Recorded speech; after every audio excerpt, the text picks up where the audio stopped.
کہ اگر کوئی تمہارے تن کے کپڑے بھی اتار کے مانگے تو اس کو دے دینا، جب یہ سارا کچھ کر لو تو میرے پاس آ جانا، میں تمہیں ولی اللہ بنا دوں گا۔ اس کے بعد پتہ نہیں کیوں میرے دماغ اور دل میں خاموشی سی چھا گئی، مجھے تقریباً بات کی سمجھ آ بھی گئی اور نہیں بھی آئی۔ تو میں نے اٹھ رہا تھا تو اس وقت شاہ صاحب نے مجھے کہا نیکسٹ ٹائم سے جب تم آؤ گے تو تم نے کوئی سوال نہیں پوچھنا۔ اب اس پہ میں بڑا حیران سا ہوا کہ اگر میں نے کوئی سوال نہیں پوچھنا دیٹ مینس کہ میں نے گفتگو نہیں کرنی، تو میں نے شاہ صاحب کے پاس کرنے کیا آنا ہے؟ لیکن اس جملے کے اندر ایک اندیا تھا کہ میں نے دوبارہ بھی آنا ہے۔ تو میں اٹھ رہا تھا تو شاہ صاحب کے پاس 2-3 پان پڑے تھے پیک ہوئے ہوئے، اس میں سے ایک پان شاہ صاحب نے مسکراتے ہوئے مجھے دیا اور میں سلام کر کے واپس آ گیا۔ واپسی پہ مجھے پتہ نہیں کیا ہوا، نارملی تو میں نے جو ان سا صوفی لٹریچر پڑھا ہے اس کے مطابق لوگ جب بزرگوں سے ملتے ہیں تو ان کے اوپر ایک رکت طاری ہو جاتی ہے، اور رکت طاری ہونے کے علاوہ وہ آہوازاریاں کرتے ہیں۔ میں شاہ صاحب کے پاس سے واپس اقبال ٹاؤن سے سمن آباد اپنے گھر جا رہا تھا تو آدھے راستے کے اندر میرا ایک زور سے کہا نکلا جس کی مجھے سمجھ نہیں آئی، اور میں اپنے گھر جانے تک کہہ ہی مارتا رہا، اور میں ساتھ سوچتا بھی رہا کہ لوگ بزرگوں کے پاس جا کے رکت امیز حالت میں جاتے ہیں یا آنسو بہاتے ہیں، میرے کہے نکل رہے ہیں، اور یہ کہہ اتنے زوردار تھے کہ باقاعدہ اونچی آواز میں تھے۔ اور جب میں گھر پہنچا تو یہ 2-3 دن تک میرا ساتھ اسمائلنگ میرا فیس رہا، میں مسکراتا رہتا تھا، جس کی مجھے آج تک سمجھ نہیں آئی ان کہے لگانے کی اور اسمائلنگ کی اوپر۔ کوئی 1-2 ہفتے گزر گئے تو پھر میں نے سوچا کہ پھر شاہ صاحب کے پاس چلتے ہیں۔ پھر راستے میں نے سوچا کہ یار جا کے کرنا کیا ہے جب کوئی سوال ہی نہیں پوچھنا۔ میں نے کہا نہیں، اگر انہوں نے کہا ہے کہ آنا ہے اور سوال نہیں پوچھنا تو کچھ نہ کچھ تو ہوگا، تو چلتے ہیں۔ میں پھر سے گیا، دوسری دفعہ جانے پہ بھی وہی 2-2.5-3 گھنٹے کا انتظار کرنا پڑا۔ انتظار کے بعد جب میری باری آئی تو شاہ صاحب نے تھوڑی سی گفتگو خود فرمائی، اور تھوڑا سا اس طرح کر کے فرمایا جو مجھے الفاظ اب تھوڑے بہت یاد ہیں، ربورہ 30-32 سال پرانی بات ہے، کہ اب جو ولی اللہ آتے ہیں وہ کلین شیو ہیں، اور اپنا تھوڑا سا بتایا کہ میں سرے کا پڑا ہوا ہوں، اور ان دنوں ویسے مجھے بعد میں خیر پتہ چل گیا کہ غالباً کوئی ایک بہت بڑی سیمنٹ فیکٹری تھی، اس کے وائس چیئرمین ہوا کرتے تھے شاہ صاحب۔ تو مجھے یہ بات ان کی بڑی اچھی لگی کہ یہ صاحب حیثیت ہیں اور انڈیپینڈنٹ آدمی ہیں، فنینشلی سٹیبل ہیں، اور ساتھ اللہ رسول کا کام کر رہے ہیں۔ یہ بات بس تھوڑی سی مختصر سے کی، اور اس کے بعد میں اٹھ کے پھر آ گیا۔ پھر میں تھوڑے دن عرصے بعد تیسری دفعہ گیا تو شاہ صاحب کو میں نے کہا جی السلام علیکم، انہوں نے کہا وعلیکم السلام، اب جاؤ۔ میں وہ 2.5-3 گھنٹے کا انتظار کا نتیجہ ایک السلام علیکم اور وعلیکم السلام کے بعد میں واپس آ گیا۔ پھر ایسا 4-5 دفعہ ایسا ہوا، میں جاتا ضرور تھا، جاتا تھا شاہ صاحب کو سلام کرتا تھا، وہ وعلیکم السلام کہتے تھے اور کہتے تھے جاؤ، اور میں چلا جاتا تھا۔ کوئی 5-6 مہینے بعد ایک دفعہ انہوں نے مجھے کہا، جو مجھے یاد پڑتا ہے، انہوں نے کہا کہ تم ایسی ہی ملاقات کے اندر جب میری باری آئی، انہوں نے کہا کہ تم نا ظہر کی نماز ضرور پڑھا کرو اور حجویری صاحب یعنی کہ داتا صاحب کا چکر لگایا کرو۔ میں نے کہا جی اچھا۔ تو اس کے بعد پھر انہوں نے کہا مجھے جاؤ، میں پھر چلا گیا۔ تو ظہر کی نماز میں کیوں جھوٹ بولوں کہ ریگولر تو پڑھنی میں نے نہیں شروع کی، لیکن کبھی کبھار میں پڑھ لیتا تھا۔ حجویری صاحب یا داتا صاحب کے مزار پہ بھی میرے خیال میں 2-3 دفعہ گیا، فاتحہ پڑھی اور واپس آ گیا، کیونکہ مجھے شاہ صاحب نے کیا ہوگا کیا نہیں ہوگا، میں گفتگو کا بندہ تھا کہ مجھے پوری ایک کہانی سنائی جائے گی، بات بتائی جائے گی، لیکن شاہ صاحب نے ایسا کوئی فرمان نہیں جاری کیا تھا، تو بس میں کر لیتا تھا۔ کوئی 7-8-10 مہینے بعد میں تھک گیا کہ میں اب جاتا ہوں 2.5-3 گھنٹے بیٹھتا ہوں، اور اس کے بعد شاہ صاحب مجھے کہتے ہیں جاؤ، اور میں چلا جاتا ہوں، کوئی بات چیت تو ہوتی نہیں۔ مفتی صاحب کو بھی میرے خیال کے مطابق میں نے خط میں لکھا کہ جی میں جا رہا ہوں، ابھی تک وہ جو ان سے اللہ تعالیٰ کا لاجیکل پروف والی بات تھی وہ پتہ نہیں چلی، اور اس طریقے سے انہوں نے مجھے کہا ہوا ہے۔ تو ان کا جواب مفتی صاحب کو بھی یہ آیا کہ بس وہ جو کہیں نا تم نے بس وہ کرنا ہے، خود سے کوئی اپنی عقل کا مظاہرہ نہیں کرنا۔ لیکن میں نے پھر شاہ صاحب کے پاس جانا چھوڑ دیا، کسی نیگیٹو وجہ سے نہیں۔ شاہ صاحب ایک اچھے آدمی ہیں، نفیس انسان ہیں، سب سے بڑی بات میں نے آپ کو بتایا کہ ان کا پڑھا لکھا ہونا اور صاحب حیثیت ہونا مجھے بڑا اچھا لگا کہ یہ یقینی طور پہ ایسے صاحب نہیں ہوں گے جو چندوں پہ یا ان چیزوں پہ چلتے ہوں گے، یہ اپنی ایک انڈیپینڈنٹ لائف گزار رہے ہیں اور اس کے ساتھ یہ ایک نیکی کا کام کر رہے ہیں۔ سال ہا سال گزر گئے، اس کے بعد میری شاہ صاحب سے دوبارہ ملاقات نہیں ہوئی، اور پھر ایک دن ایک عجیب واقعے کے تحت میری ان سے ملاقات ہوئی۔ 1999 میں صفدر بخاری صاحب عرف پیر کاکی تار صاحب سے ملنے کے بعد میں نے اپنی اس ریسرچ کو اپنے اوپر بین کر لیا تھا۔ میں نے لوگوں سے ملنا جلنا، روحانیت، صوفیزم، باباازم سارا کا سارا چھوڑ چکا تھا۔ لیکن 99 کے بعد میں ان دنوں بھی ملازمت کرتا تھا، کوئی ایسے صورتحال بنی کہ 2004 کے اندر میں نے اپنی ملازمت چھوڑ دی، کاروبار کرنے کا آغاز کیا۔ سٹارٹ میں کاروبار اچھا چلا، لیکن پھر پے در پے نقصانات کی وجہ سے میں بالکل ہی جسے کلاش ہونا کہتے ہیں اس حالت میں گیا۔ اس حالت کے اندر ایک دفعہ مجھے سمجھ نہیں آتی تھی، میں جس کو باقاعدہ کہتے ہیں کہ میں سونے کو ہاتھ ڈالتا تھا تو وہ مٹی ہو جاتا تھا، اور بیماریاں اور ایکسیڈنٹس، ٹانگ ٹوٹ گئی، اور یعنی کہ ایک عجیب و غریب اسپین تھا جس کے اندر میں گھوم رہا تھا تیزی سے، اور سمجھ نہیں آ رہی تھی کہ یہ کیا ہو رہا ہے۔ تو اس سارے چکر کے اندر ایک دن میں رات کے وقت، میرے ایک بہت قریبی دوست ہیں، بلکہ بہت ہی قریبی دوست ہیں، معظم حنیف، میرا تعلق تو پنجاب یونیورسٹی سے ملا، لیکن تب سے آج تک میری زندگی کے جو بھی مشکل وقت آیا ہے، کوئی اور میرے ساتھ کھڑا ہو یا نہ ہو، چاہے خوشی ہو چاہے غمی ہو، معظم میرا ایسا دوست ہے جو میرے ساتھ ہی کھڑا رہتا ہے۔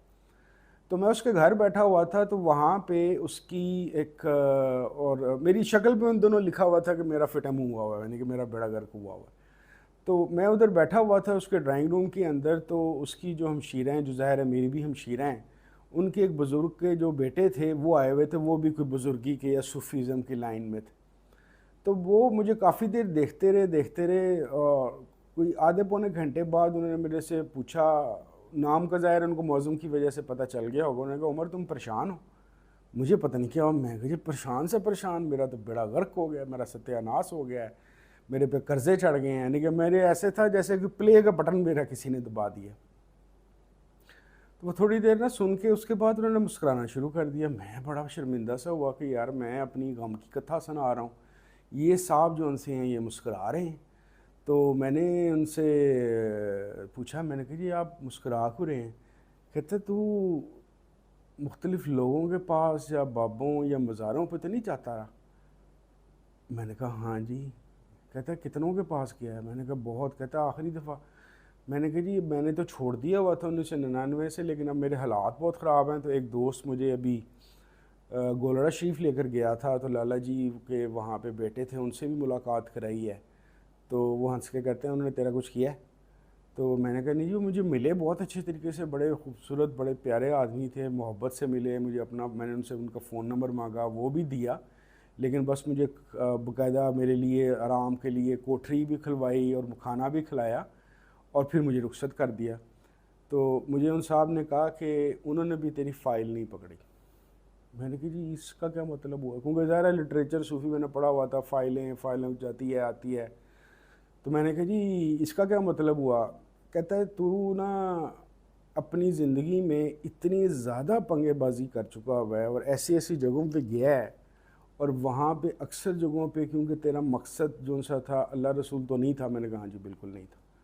تو کہتا ہے لیکن تو وہاں پہ جا کے اپنے سوال و جواب اور ان چیزوں کو کرتا رہا ہے، اور تھوڑی سی تیرے سے نا گڑبڑ ہو گئی ہے، بے ادبی سے ہو گئی ہے، تو اس کا بھگت رہا ہے۔ یعنی کہ یہ جو تیرے ساتھ ہو رہا ہے، تیرا بیڑا غرق ہو گیا ہے، تیرا قرضے چڑھ گئے ہیں، اور گھروں کا سامان بھی بک گیا، اور یہ سارا کچھ ہے، یہ تیری اپنی کرتوتیں ہیں جو تیرے سامنے آئی ہوئی ہیں۔ تو اسی وجہ سے جو لالا جی کے بیٹے ہیں، تیرا کیس اتنا سخت ہے، کوئی ایسی تو نے حرکت کی ہوئی ہے، کہتے مجھے نہیں پتا کہ کوئی بڑی والی حرکت کیا ہے تیری، لیکن کوئی ایسی تو نے حرکت کی ہوئی ہے کہ جس کی وجہ سے تیرا کیس کی فائل ہی پکڑنے کے لیے کوئی تیار نہیں۔ اب میں تو پہلے ہی مرا ہوا تھا، تو میں تو بالکل ہی بلی کے بچے کی ادھر ایسے کر کے بیٹھ گیا۔ میں نے کہا جناب آپ اگر مجھے یہ چیز بتا رہے ہیں کہ میرے سے غلطی ہوئی ہے، اور واقعی میں اگر ریویو کروں تو میں تو ویسے ہی جس طرح اخباری انٹرویو کرنے جاتے تھے ویسے جایا کرتا تھا، لیکن میں نے کسی سے, اللہ کا شکر ہے, میں بدتمیزی تو نہیں کی, لیکن اگر کسی کے ساتھ لگنا یا پروٹوکول کو بے ادبی تھی تو لگا میں کہیں نہیں. تو میں نے کہا جی اب میرا حل کیا ہے؟ خود کچھ دیر نا چپ کر کے بیٹھے رہے. کہتے ہیں یہ جتنے لوگوں سے تو ملا ہے, مجھے سب کا بے شک نہ بتا, بعض کا تو وہ اس طرح کر کے بات کی کہ مجھے پتہ ہے بعض, کیونکہ بعض لوگوں سے جن سے میری ملاقات ہے میں کہیں بھی نہیں بتاتا کہ کن کن سے ہے, کیونکہ وہ لوگ یقین نہیں کریں گے کہ کن سے میں ملا ہوں. تو میں نے کہا, انہوں نے کہا کہ یار تو جس چیز سے ملا کوئی ایک ہے جس کی تو دل سے سمجھتا ہو کہ یہ کوئی بڑی چیز ہے. اب اس بات کے دو مطلب تھے. ایک تو یہ کہ تو کسی کو اصل میں ولی اللہ یا بابا مانا ہی نہیں, اور اگر مانا بھی ہے تو لگا ہی نہیں.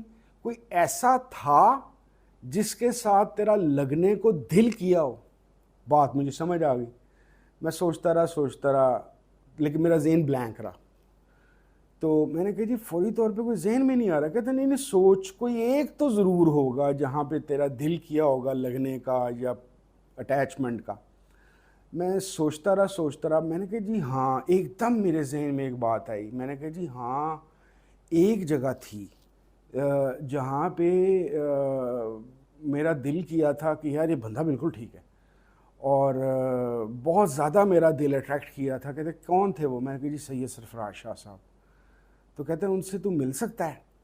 میں نے کہا جی ملنا کیوں ہے؟ کہتے ہیں اب نا تجھے کسی ایسے بندے کی تلاش کرنی ہے جو تیرا کیس پکڑے اور تیری معافی کرا دے. پھر تو اس جس جکڑ میں تو پھنس گیا نا, وہ کوئی اللہ کا نیک ولی یا جو اللہ کا قریب ہے وہ تجھے نکال لے گا. ایک لمحے میں نکال دے, 5 سال میں نکال دے, 20 سال میں نکال دے. اب یہ کسی اللہ کے ولی کا کام ہے.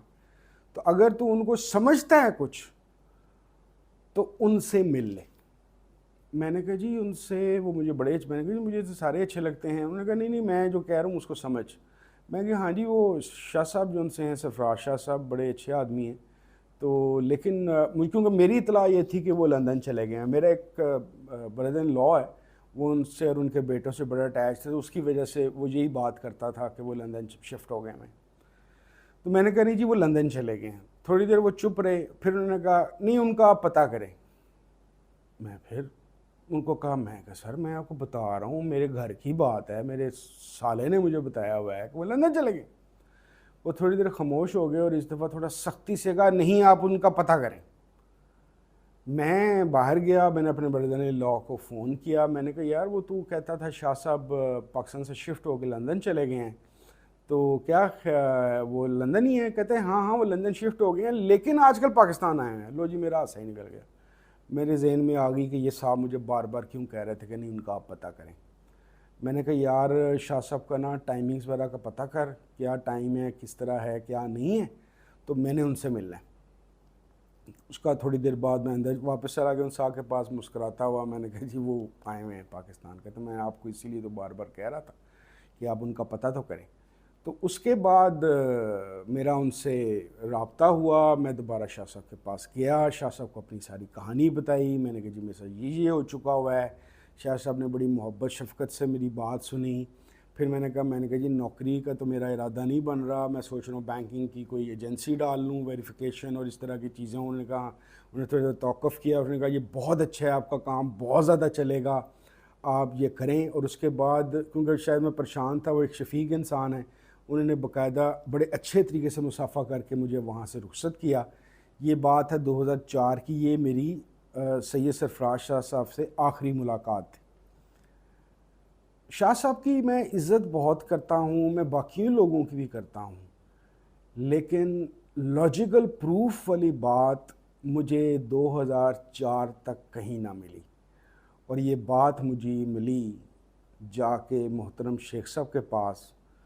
اگلی کسی ایپیسوڈ میں بتانے کی کوشش کروں گا کہ مجھے شیخ صاحب سے لاجیکل پروف کیا ملا, کیسے ملا, اور پھر آخر کار میں ایک جگہ پہ قائم ہو کے مرید کیسے ہوا. بہت شکریہ. السلام علیکم ورحمۃ اللہ وبرکاتہ.